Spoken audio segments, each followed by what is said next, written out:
So in this example, we're told that we're doing some wind tunnel testing near a Mach number of 1, and that a small area decrease caused by model blockage can be important.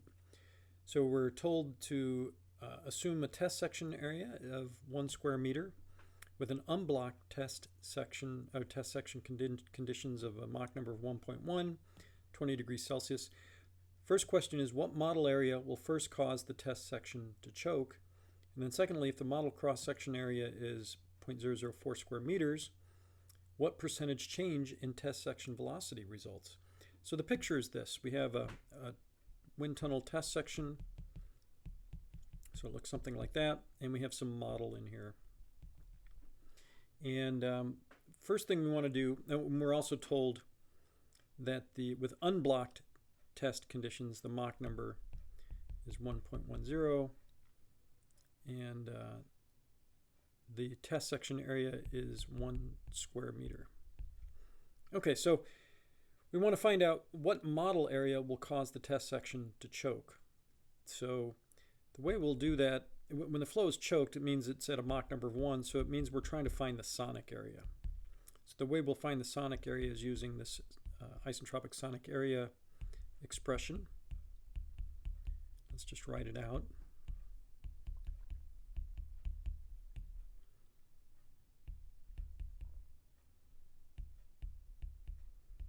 Okay, so that's the expression. Just recall that this is the area when we have this Mach number. Okay, so we're told in this problem that the Mach number is 1.10 when the area is 1 square meter. And what we're trying to do is find out when the test section will choke. So we're trying to find what A star will be. Okay, so we can solve this equation for A star. And that'll come out to be 0.992 square meters. By the way, the specific heat ratio for air is 1.4. Okay, so that's the area that we would need here to get to a Mach number of 1. So we're told that the actual area without the model is 1 square meter. And if we get down to 0.992 square meters, then it will choke. So then the model area, cross-sectional area, would just be the difference between these. So it would just come out to be, what is that, 0.008 square meters. So if the cross-sectional area of the model is 0.008 square meters, so in other words, kind of looking like this, if that is 0.008 square meters, then we'll get choked flow going through this passage. It'll be at a Mach number of 1. And without the model, the Mach number is 1.1. So by putting that model in there, we choke the flow if the model is this size. Okay, now we're told that the model cross-section is actually a little bit smaller, 0.004 square meters. What percentage change in test section velocity results? So let's, the way we're going to find the velocity is we're going to find, first of all, the Mach number with that cross-sectional area blocked off. So our original area is 1 square meter, and we're going to take away 0.004 square meters. So let's just do that. So what we're doing is we're saying that the area is going to be the original area, which is 1 square meter. We're going to take away 0.004 square meters because that's the model cross-section in this case. So this will end up with 0.996 square meters. So that's our new open area. Let's see what the Mach number is for that particular case. What we'll do is we'll go back to using this expression with that area. The A star we found previously right here. So we can then solve for the Mach number. Okay, so if I work through that, I'll get that the Mach number comes out to be 1.07. So with this 0.004 square meter blockage, we go from a Mach number of 1.1 down to 1.07. Again, I'm just reusing this relationship where I know the area now is 0.996 for this case. A star was the A star we found previously, and then I solve for the Mach number. So that's, to find that Mach number, by the way, it's you can't do it by hand because you'll see that the Mach number's here and here, and you can't easily, well, you just can't rearrange that equation to solve for the Mach number. So the way you find that Mach number is you either iterate numerically, or you can use the compressible flow tables where the A over A star value is given as a function of Mach number, and then just do some linear interpolation from that table. And that's how you would end up with that Mach number. Okay, so now that we have the Mach number, we can find the velocity from that. Recall that the velocity will be the Mach number times the speed of sound,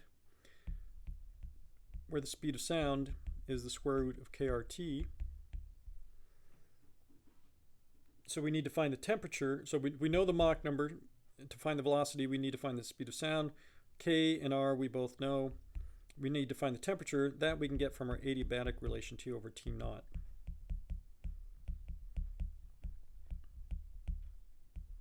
So it'll look like that. And so we don't know the stagnation temperature, but we're going to, you'll see that that'll cancel out. So let me just rearrange this for a moment. This will be T is equal to T naught times 1 plus K minus 1 over 2 Mach number squared all to the minus 1. So we'll plug that into there. So this is what we get. So this is how we're going to find the velocity. So we're going to find the velocity both with the blockage and without the blockage. And so it'll look like this. And the percent change will just be the difference between those divided by the velocity without the blockage. So it looks like this. So the percent change in velocity will be the velocity with the blockage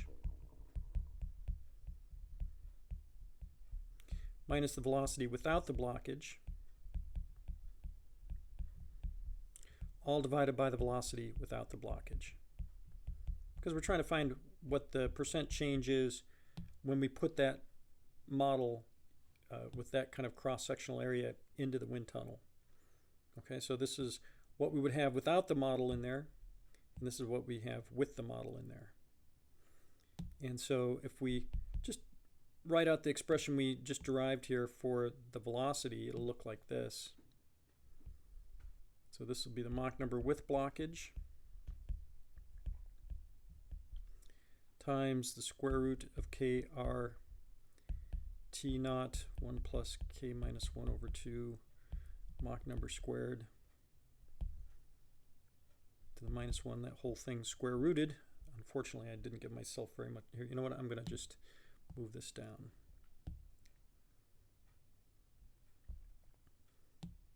Okay, so we'll have that, and then we'll do it without the blockage.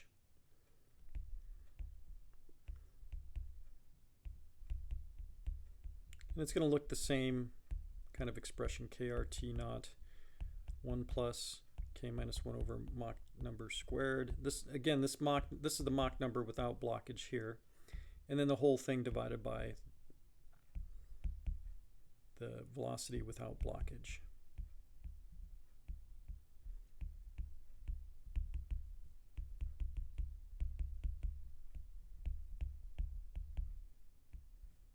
Okay, again, this Mach number here is with blockage. This one is without. This one is without.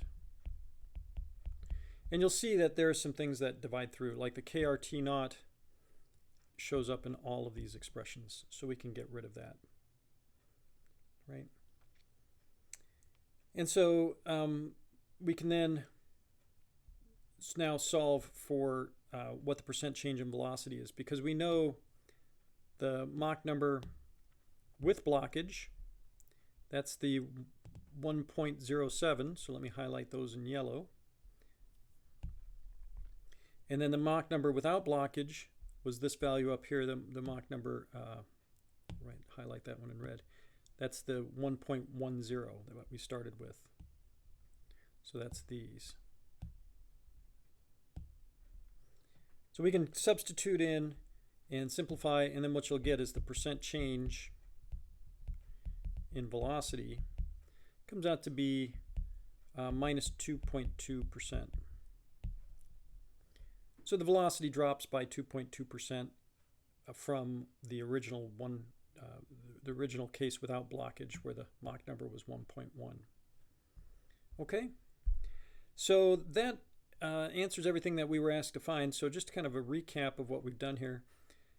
First thing we were asked is what model area will first cause the test section to choke. So we used the isentropic area, sonic area ratio expression. We were trying to find A star because that's when the Mach number is equal to 1. So that's how we arrived at this, this expression here for the area of the model to get us to that A star value.